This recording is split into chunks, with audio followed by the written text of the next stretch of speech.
Resulta fácil creer que todas las cosas que hacemos durante el día son planeadas. O sea, somos humanos, podemos pensar, se supone que todas nuestras acciones son conscientes, ¿no? En realidad esto no es tan así y en este video vas a aprender por qué.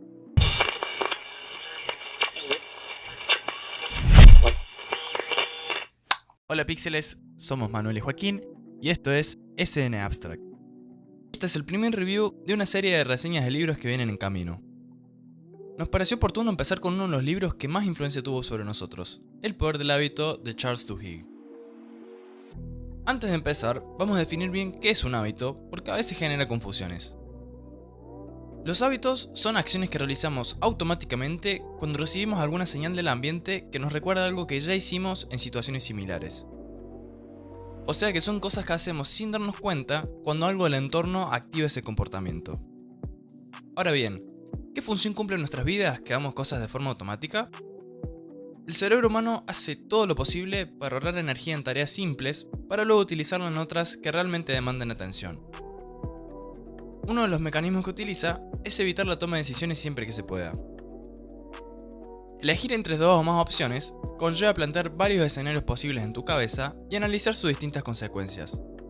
Si a vos te cuesta elegir qué ropa ponerte para salir hoy, imagínate el trabajo que tiene que hacer tu cerebro para decidir qué hacer cada vez que se le presenta una alternativa. Te volverías loco. Por eso conocemos personas que directamente se ahorran el problema y se visten de la misma forma todos los días. Es rápido y eficiente. Elegir demanda tiempo y energía. Y por eso podemos afirmar que casi la mitad de las acciones de una persona promedio son hábitos.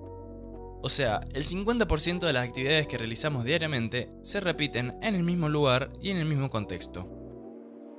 Y ese porcentaje podría ser aún mayor, porque el estudio donde se saca ese dato se hizo con estudiantes, y los estudiantes tienen días un poco más variables que el trabajador promedio. Tienen mayores posibilidades de descubrir situaciones nuevas, que nos sacan de ese autopiloto, y a pasar mayor tiempo pensando y estudiando, que también genera el mismo resultado.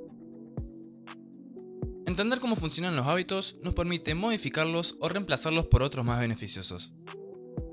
Un hábito es un ciclo dividido en tres partes: la señal, la rutina y la recompensa. La señal es un estímulo que activa el circuito cerebral que nos hace entrar en modo autopiloto e inicia el ciclo del hábito. La rutina es lo que generalmente asociamos como hábito, es la acción que realizamos repetidamente. Y por último, la recompensa finaliza el ciclo y ayuda a que el cerebro recuerde ese hábito en el futuro. Vamos a analizar más en detalle cada parte. La señal puede ser un lugar, un momento del día, un estado emocional, otras personas o la acción inmediatamente anterior. Y este último es un factor clave, porque gracias a él se genera un efecto en cadena que desarrolla bloques de hábitos que pueden ser muy beneficiosos o muy negativos. La rutina es una actividad que toma lugar cuando el ciclo se ha iniciado. Esta puede ser física, mental o emocional. O sea que el hábito no necesariamente involucra una serie de acciones físicas, como se cree comúnmente. Por ejemplo, escuchar la voz de alguno de tus viejos haciéndote algún planteo puede desencadenar una serie de emociones negativas que ni siquiera tienen un verdadero fundamento en esa discusión en particular. Es decir, las emociones que sentimos frente a diferentes estímulos pueden ser rutinas aprendidas. La recompensa puede variar desde comidas o sustancias que causen una sensación física, hasta resultados emocionales como el sentimiento de orgullo que surge al terminar una tarea completamente. Está directamente ligada a las variaciones en la actividad cerebral que se producen al final del hábito y a los picos de dopamina que se generan. Para saber más sobre este neurotransmisor te recomiendo ver el siguiente video. El punto clave sobre este tema es lo que Charles llama regla de oro. Los malos hábitos no se pueden eliminar, solo se pueden reemplazar por otros. Esta regla consiste en mantener la misma señal y recompensa, pero modificar la rutina. Intentar dejar un hábito por fuerza de voluntad no es eficiente porque recarga todo el peso sobre algo que tiene determinadas reservas. La fuerza de voluntad, o willpower en inglés, es como un músculo, y mientras más lo usas, más crece, pero también, si lo usas mucho durante el día, más rápido se cansa. Si sos fumador desde hace años y querés dejar, simplemente aguantándote y sin previamente armar un plan para eliminar ese hábito, no vas a tener mucho éxito a largo plazo. La nicotina dura un par de días en sangre, y a pesar de que hay gente que puede resistir ese periodo y no volver a fumar, la mayoría termina retomando luego de unos días. No por la adicción física en sí, sino porque fumar es un hábito muy marcado en el día a día de esa persona. Tenés que buscar un reemplazo para toda la acción de fumar, porque fumar no es solamente el acto de hacer pasar aire por el pucho, no. Fumar incluye sacar la cajita de puchos, tomar un cigarrillo, buscar fuego y prender el pucho. Ni hablar si fumas armados. Tenés todo el ritual ese de buscar la seda, el filtro, el tabaco y tomarte tu tiempo para que el pucho sea perfecto. Y ahí está el tema. Para muchos, fumar también es tomarse un descanso de lo que están haciendo, o salir afuera.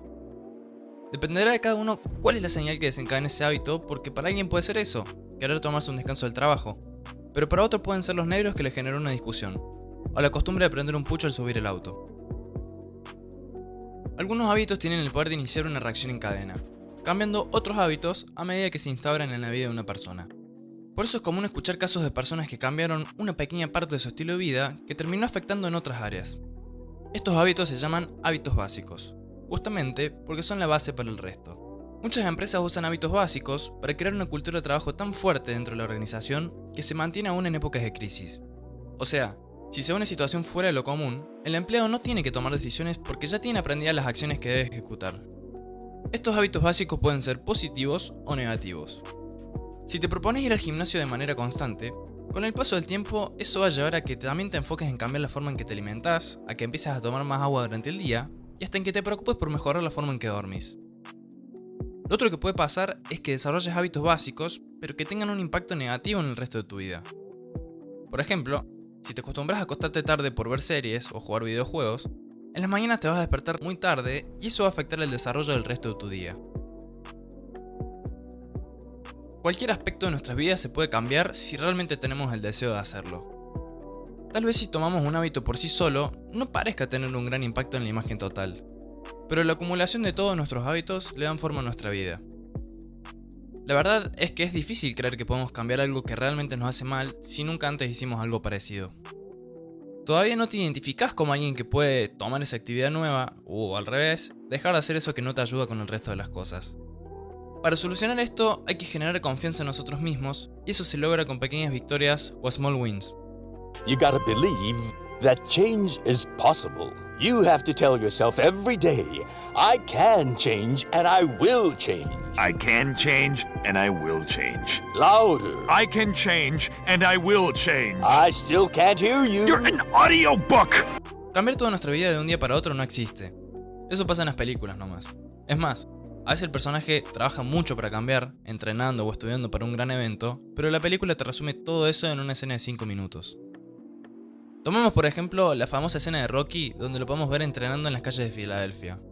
Todo bien con la escena, pero el problema surge cuando queremos trasladarla a la vida real y creemos que eso es lo necesario para prepararse para una pelea.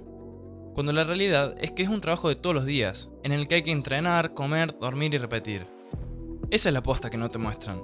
La constancia de hacer la misma cosa todos los días, uno tras otro. Cada día cuenta como una pequeña victoria.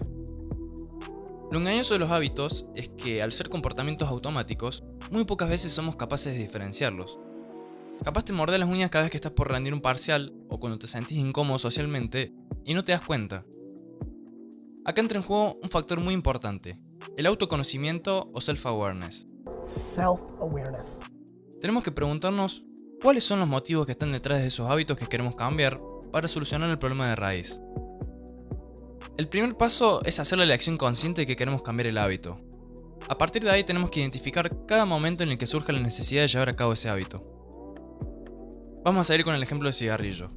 Probablemente al principio te des cuenta que apareció el hábito cuando ya estés fumando, pero no importa, porque el objetivo es que esa atención vaya creciendo. Con el paso de los días, vas a ir afinando el sensor ese y vas a entender mejor en qué situaciones te vienen las ganas de fumar.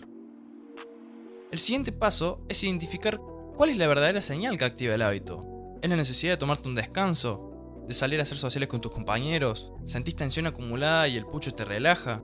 Cuando puedas detectar la señal, vas a poder saber cuál es la recompensa, porque están directamente conectadas. Mientras más atención le prestemos al hábito, más comprendemos su origen. El libro demuestra una investigación muy grande por parte de Charles y sería imposible hacer un video con todo el contenido del mismo. Te recomiendo que lo leas porque tiene datos más técnicos y ejemplos reales que seguramente te van a ayudar a que entiendas mejor cómo funciona la formación de un hábito. Puede parecer mucho trabajo aplicar los conceptos que vimos en el video, pero hay que tener en cuenta que los malos hábitos se forman muy fácilmente, pero te hacen la vida más difícil. Por el otro lado, los buenos hábitos sí son un poco más difíciles de formar, pero te hacen la vida más fácil. Considéralo una inversión para tu versión del futuro. Oh my god. Oh my god. It gets easier. Huh? Every day it gets a little easier. Yeah? But you gotta do it every day. That's the hard part. But it does get easier. Espero que este video te haya dado una mejor idea de cómo actuamos y por qué. Gracias por quedarte hasta el final. Si te gusta el contenido del canal, suscríbete, ponele me gusta. Y si conoces a alguien que esté interesado en estos temas, compartíselo por las redes sociales. G.